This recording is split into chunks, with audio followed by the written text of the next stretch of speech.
Hai semuanya, Assalamualaikum warahmatullahi wabarakatuh. Kembali lagi sama aku Azhar.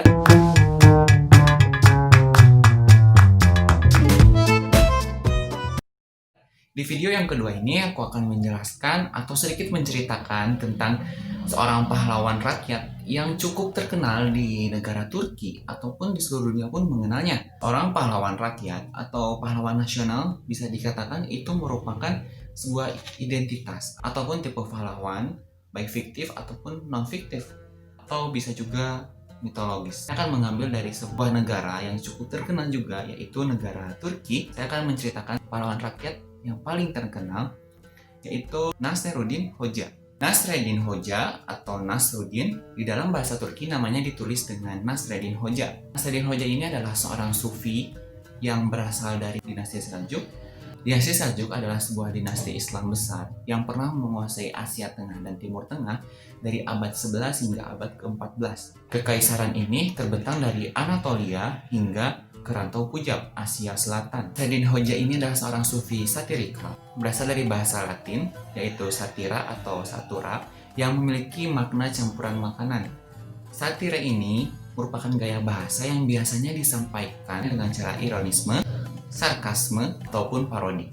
Nasruddin Hoxha ini dipercaya hidup dan lahir pada abad ke-14 di Akşehir, dekat Konya, yaitu ibu kota Rum Seljuk, di mana yang sekarang itu adalah Turki. Nasruddin Hoxha ini dianggap orang sebagai seorang filsuf, orang bijak, dan dikenal dengan kisah-kisahnya ataupun anekdot-anekdotnya yang lucu. Kadang Nasruddin Hoxha ini bersikap bijak sebagai orang pintar, ataupun kadang Nasruddin Hoxha bersikap sebagai orang bodoh, bahkan menjadi bahan leluconan orang-orang pada saat itu. Setiap kisah yang dibuat oleh Nasruddin Hoxha memiliki makna humoris ataupun mendidik bagi kita semua. Bahkan banyak orang-orang yang memperdebatkan atau mengaku akan nama-nama Nasruddin, sehingga banyak sebutan-sebutan beliau di berbagai daerah di seluruh dunia ini.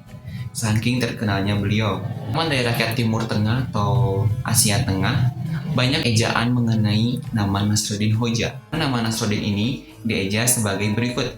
Ada yang mengeja sebagai Nasreddin. Terkadang nama dari Nasruddin Hoxha ini diawali dengan gelar-gelar, yaitu Hoxha, Hodja, Hozka.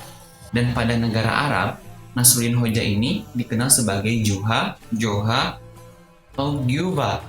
Padahal Joha ini merupakan salah satu orang berbeda, di mana orang ini terkenal pada abad ke-9. Juha sebenarnya adalah tokoh yang berbeda dari literatur Arabik sejak abad ke-9 dan populer sejak abad ke-11. Kisah keduanya menjadi tercampur sejak abad ke-19 saat kumpulan kisah mereka diterjemah di dalam bahasa Arab ke Turki dan Persia.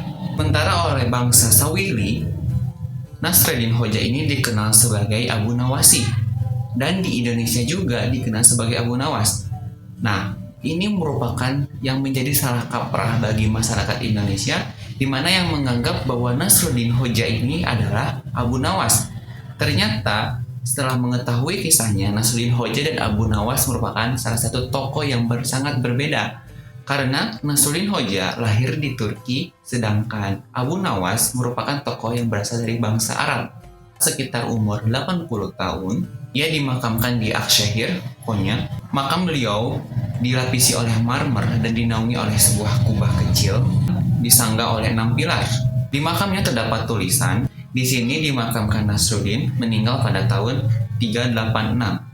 Sebenarnya Nasruddin meninggal pada tahun 683 Hijriah, sekitar 1284 sampai 1285 Masehi. Tulisan di makamnya juga memiliki makna tersendiri, yaitu sebagai lelucon bagi orang yang akan berziarah ke makamnya, karena tahun meninggalnya ditulis secara terbalik.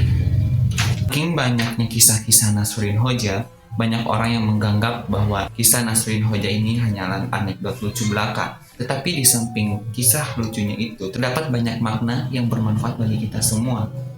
Itulah tadi sedikit kisah tentang Nasruddin Hoxha. Dan sekarang kita tahu bahwa Nasruddin Hoxha dan Abu Nawas adalah tokoh yang berbeda. Kenapa berbeda? Karena Nasruddin Hoxha lahir di Turki dan Abu Nawas lahir di Arab. Itu yang membuat beda, dan banyak orang, khususnya rakyat Indonesia, mensalahkaprahkan atau menganggap bahwa Nasrin Hoja adalah Abu Nawas. Terima kasih untuk kalian semua yang udah nonton video aku dari awal sampai akhir ini. Semoga bermanfaat videonya. Dan jangan lupa untuk like, komen, dan subscribe channel ini agar aku bisa bersemangat lagi untuk membuat video-video selanjutnya. Dan apabila memiliki saran ataupun apapun itu, silahkan tulis di kolom komentar di bawah agar menjadi sebuah pelajaran bagi aku untuk kedepannya.